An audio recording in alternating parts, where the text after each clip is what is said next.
Hello everyone. So today we will be talking about random forests. It is one of the very important algorithms which gives lot of accuracy. Actually, random forests is kind of a modification of bagging. Okay, further modification of bagging. So that's why we studied bagging yesterday first. What did we study in bagging? We have multiple trees and constructed from the bootstrap samples, and we take average prediction or model prediction given by all those trees. That is what we do in bagging. And we said that the variance reduces, hence the error reduces, but we also mentioned that it doesn't reduce as same as in IID case. So in general, if my xi's are identically distributed but correlated, okay, so if my xi's are identically distributed but correlated, what would be the variance of x bar? What would be the variance of x bar? Variance of x bar I can write as variance of 1 upon n sum over I going from 1 to n xi. This would be 1 upon n square variance of summation xi I going from 1 to n. So this would be 1 upon n square. Variance of summation xi would be summation variances of xi, okay, summation of individual variances plus sum over I less than j 2 times covariance of xi xj, correct? So this becomes 1 upon n square n times sigma square, suppose variance of x is sigma square x, then n times sigma square x plus 2 times, how many pairs do I have? I less than j, n into n minus 1 by 2, okay, covariance of xi xj. So my 2 gets cancelled, so I am left with one of the n's will also get cancelled, so I am left with sigma square x upon n plus n minus 1 upon n covariance of xi xj, okay. This is the variance of x bar if my xi's are not independent. In fact, they are not uncorrelated also, they are correlated. So if my covariance xi xj is positive, then my variance of x bar becomes larger than the IID setup variance. This is the IID setup variance. So if my covariance is positive, my variance increases. So what we are doing in bagging? We have B trees.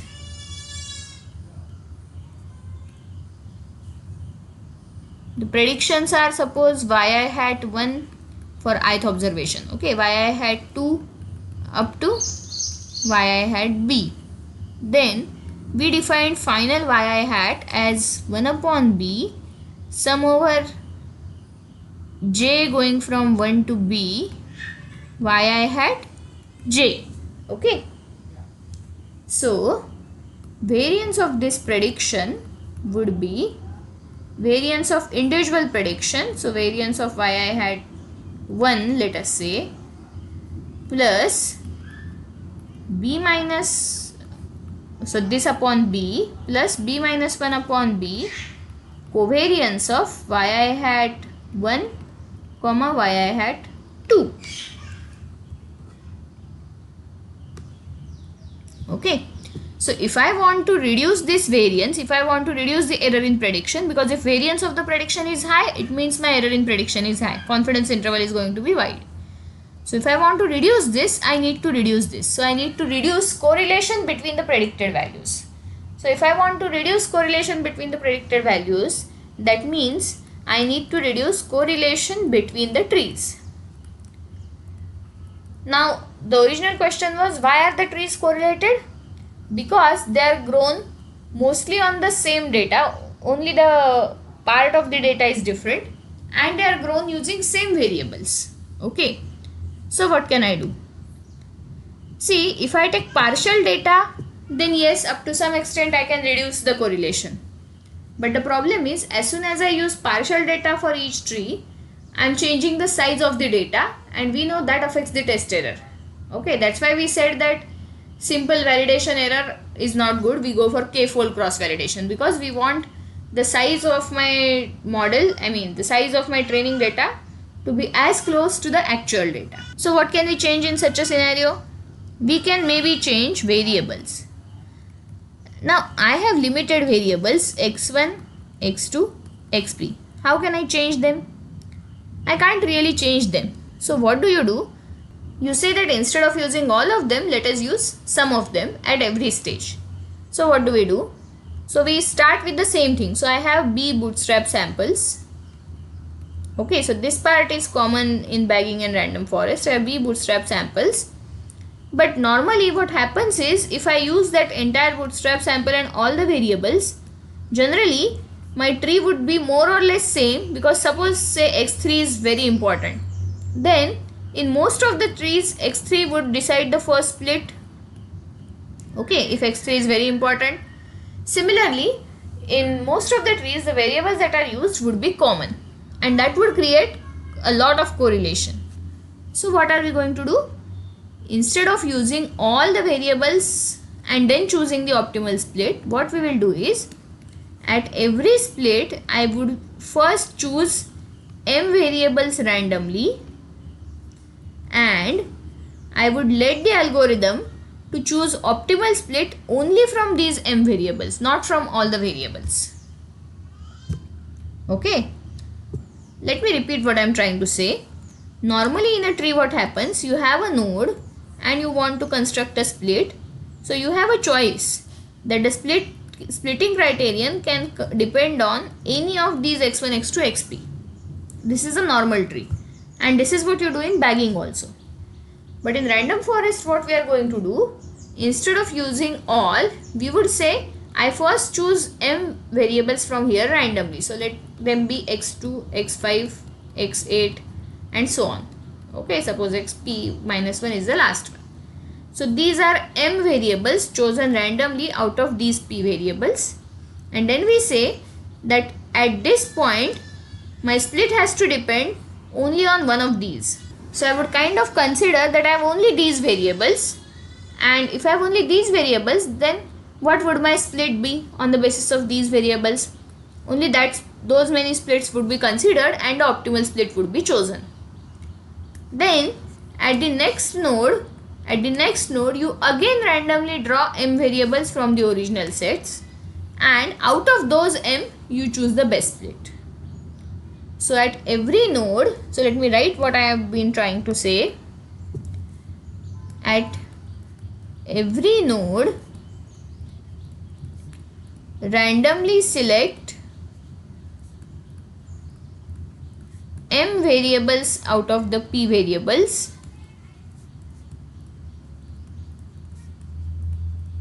Okay, at every node randomly select m variables out of p variables, and the optimal splitting criterion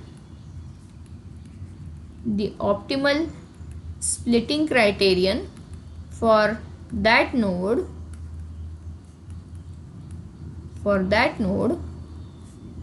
would be chosen out of these m variables only, would be chosen from these selected m variables only.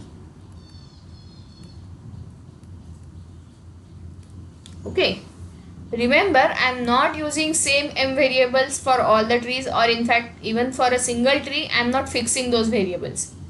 Even in a single tree, at every node I am choosing the variables randomly. I am choosing m new variables randomly, I am deciding the split, I am moving on to the next node where I again choose the m variables randomly. Is it okay? And of course m has to be less than p, because I am choosing m variables out of p. Okay, so this is what random forest does. So basically it is called as forest because it involves multiple trees. But unlike bagging, you don't use all the variables at every point. You use m variables where m is less than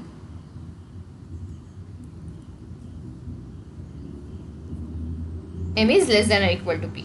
Okay, so m equal to p in random forest actually gives you bagging.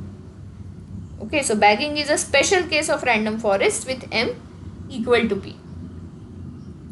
So what is the reason for going from bagging to random forest? To reduce the correlatedness of trees, which kind of increases the error. Okay. Now what is the optimal choice of m? See, the thing is, if m is large, then large means close to p. If m is close to p, then strength of each individual tree is quite high. Okay, because you are kind of using almost all the variables, so of course the more variables you use, the better would be your results. So strength of each individual tree is high, and as a result the average prediction is also good. Okay, so this means that average prediction is also good, or it improves. But at the same time, if m is very close to p, correlation is also high, and if correlation is high, it means variance is high, so error is high.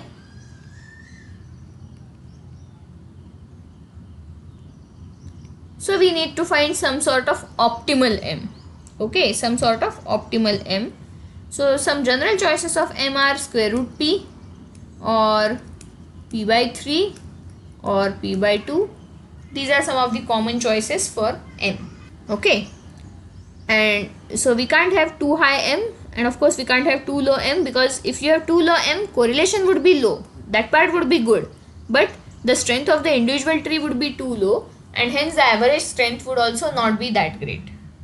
Okay, so optimal choice of m is a concern. Sometimes people choose optimal n via cross validation. Means you try different values of m, plot your validation error, and see at what point you get some sort of optimal error. Okay, because m kind of decides flexibility of the model. So you get a U-shaped curve, so somewhere here you will have a minimum that would be your optimal value of m. Is it okay? So this is how a random forest works. So random forest is not a very difficult thing to understand. Conceptually it's very intuitive and appealing. And one point I would like to mention is random forest was invented by a person named Bryman, who is actually a core probabilist. He is a very theoretical probabilist, but he ended up inventing an algorithm which is now used very widely. Okay, so if you have a very strong knowledge of theory, that is going to help you a lot in the long run to develop your own algorithms. Okay, that's why don't ignore courses like real analysis or probability theory or things like that. Okay, they teach you a lot. So this is how random forest works. We have already seen how bagging works, and we have seen now that bagging is a special case of random forest. One of the important use of bagging or random forest is you can compute something called as variable importance measure. What do I mean by that? I can decide what is the importance of each variable via this. So what do? You have B trees. So consider x1 suppose. So in each tree record the decrease in error sum of squares. Record the decrease in error sum of squares at the splits which involve x1.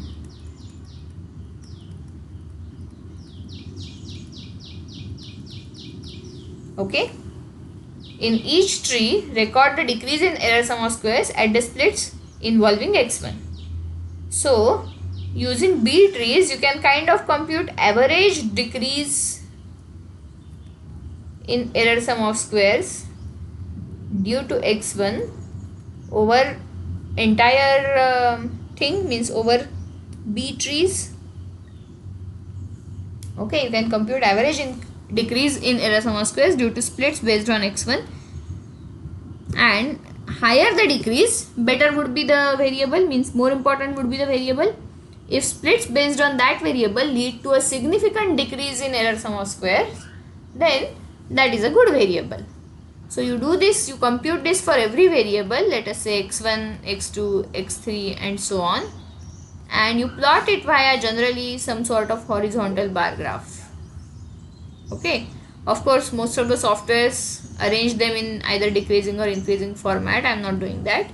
So you can plot some sort of average decrease in error sum of squares. So that gives you variable importance. Okay, so the variable for which the decrease is very high is most important.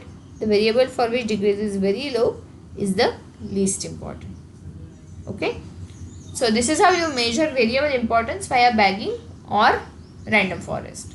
So what you have to remember, so random forest is a collection of trees, hence the name forest, and instead of using all p variables as in bagging, we use m variables where m is generally root p or p by 2 or p by 3, something like that. Okay, and you can choose m via cross validation, that is possible. Okay, when we did this election data analysis, our results for Maharashtra were actually good via random forest. In fact, that's why we told, when the newspapers interviewed us, we did tell this, that the results via random forest are good. And of course, their next question was, what is a random forest? Because you know the name sounds appealing, name sounds easy to understand, and the technique is, now that you have seen, quite intuitive, quite easy to understand. Okay, so let me stop here. Thank you.